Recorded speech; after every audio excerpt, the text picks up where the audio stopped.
Now, what I have said so far may have lost most people because it's really not for the less discerning and people that cannot think deeply. It's very profound what I've said, but they say a word is enough for the wise. The dumb may not understand it simply because they're not wise, but the wise will understand what I'm saying. And in a nutshell, what I'm saying is this. Politicians may act and behave as if really nothing is happening and that things are in order and that we're moving towards 2023. And they are totally and completely besotted and obsessed with who will become president tomorrow, or at least in a couple of years. But what they fail to appreciate is that in 2 years' time, there may not be a Nigeria left if things go on as they're going now. And I kid you not. I'm very, very close to many, many politicians in this country. I've been involved for many, many years. And I have never seen this level of ethnic nationalism being expressed and being exhibited amongst the Yoruba people and amongst the Igbo people and amongst the people of the Middle Belt as I have today. In fact, it's so extreme that I'm sure it's far more so than even just before the Civil War. And that's what we're dealing with. And people like Igboho, particularly, and Adams, and Kanu, and Obadiah Malafia, and even Buhari himself have tapped into the power and the attraction of that ethnic nationalism. Rightly so, in my view. It can be used in a positive way if it's used properly. It's tapped into that, and there's nothing wrong with that.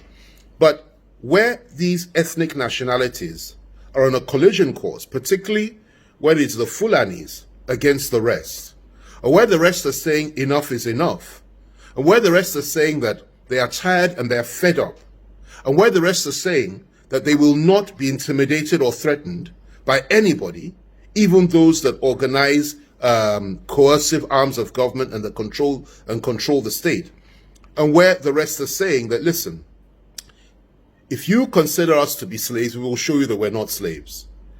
And you have people rising up in those areas, like the names that I've mentioned, like the horns that I've mentioned, to say we will defend the honor and the future of our people and will preserve the lives and property of our people no matter what. This goes beyond politics. This is about national survival. It's about the survival of our ethnic nationalities, and it's about the unity of our country. So I would urge politicians and those that cannot think very deeply to begin to think about what's going on. We're sitting on a keg of gunpowder, and we're acting as if nothing is happening. We've put our heads in the sand like an ostrich, and we're pretending that nothing has gone wrong. In the East today, people are being killed every day, being butchered by our security forces.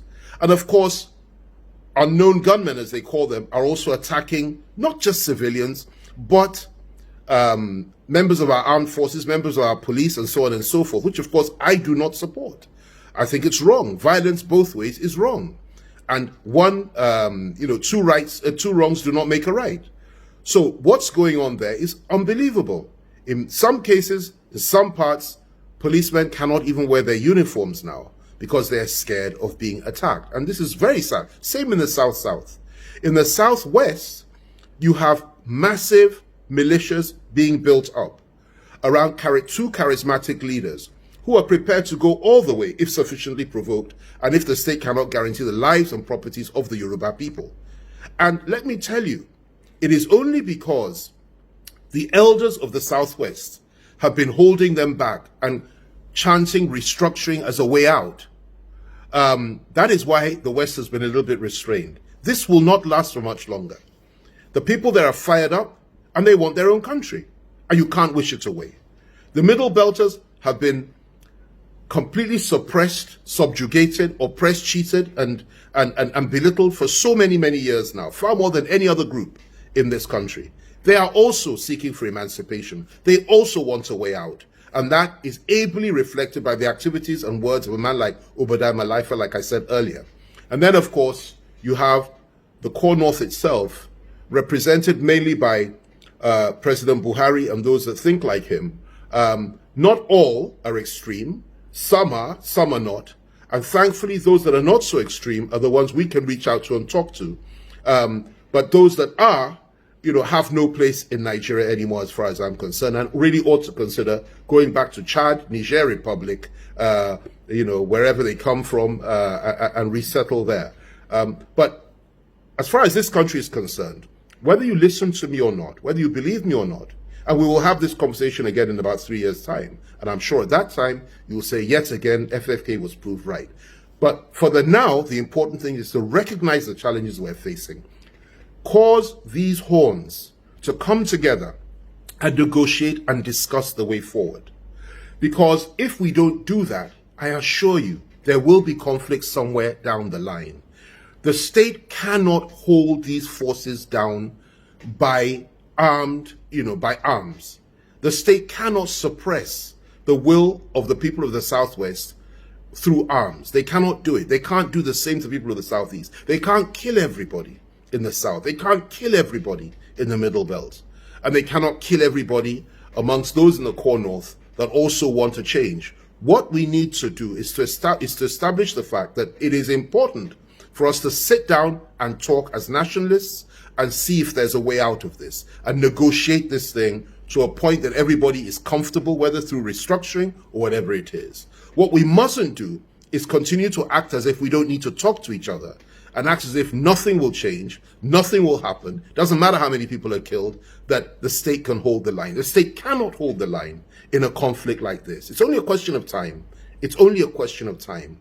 And the most important thing to recognize also is this: there are men of goodwill on all sides. We may disagree on Oduduwa, Biafra, Nigeria, or even an amalgamation of the 4 zones, the Middle Belt, the South-South, the Southeast, and Southwest coming together to form one country, and the core North going its separate way. Or we may have 5 or 6 separate countries at the end of it all. Or we may believe in an integrated Nigeria, which is restructured, we continue as one. It doesn't matter what you think. It doesn't matter what you feel. It doesn't matter where you stand on the way forward. What matters is that we must have peace. We must have dialogue. We must have understanding. And we must stop this idea that you can kill all those that are opposed to you and that you can wipe them off the face of the earth and crush the opposition and crush those that do not agree with you. This cannot work. We must talk. We must dialogue. That's the way forward. That's the only way forward. And that's my preferred option for the future for this country. I continue to trust God that we won't have a war, we won't have a conflict, but I assure you, as sure as I am, that night follows day and that day follows night. If something isn't done and we don't retrace our steps and we stop demonizing each other and killing each other, and the killing of the Igbos doesn't stop in the Southeast, the killing of Yorubas doesn't stop in the Southwest, the killing of Middle Belters does not stop, being killed by different people, whether Boko Haram, Fulani herdsmen, elements within the security forces, or whatever it is, whoever's responsible, at the end of it all, everybody will say to your tent, O Israel, they can kill us, but we also have the right to self-defense, and we will fight back, and we'll defend our people. And nobody can take that right away from anybody. So let's have this conversation again in about 3 years. We'll see who's right and wrong. But I urge you all just to think and to understand the complexity of this situation and the gravity of this terrible mire that we found ourselves in. I pray for those that make these decisions. I pray for those that are in a position to help us achieve peace. And I call for dialogue and understanding on all sides, but with justice. There must be justice. Without justice, there can be no peace. There must be justice for the people of the Southwest, for the people of the Southeast, for the people of the South, the people of the Middle Belt, and justice for the people of the core North that have also been deprived by elements within the state and denied their rights. And there must be security. That is the way forward. Talk to Adams, talk to Igboho, talk to Nnamdi Kanu, talk to Obadiah Malafia, talk to everybody. And those on the other side also need to be able to talk to elements within the Buhari government for us to now agree that we go our separate ways peacefully or we stay together in a restructured Nigeria. I end with this. What we must not do is continue as if we don't have a problem. Because if we continue that way, believe me, 2023 will be an illusion. And even if we get there as one country, I really would pity whoever it is that would take over from President Buhari. We have some good candidates. Those that know me know who I believe is the right person. I've identified who I think ought to be the president of this country. But the question for me today is that, will there be a Nigeria in 2023? I pray so.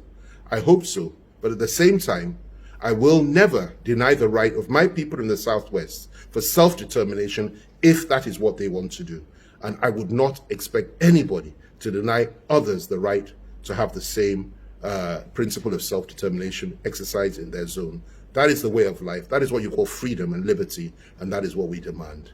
May God bless you all, and thanks for listening to me. Bye for now.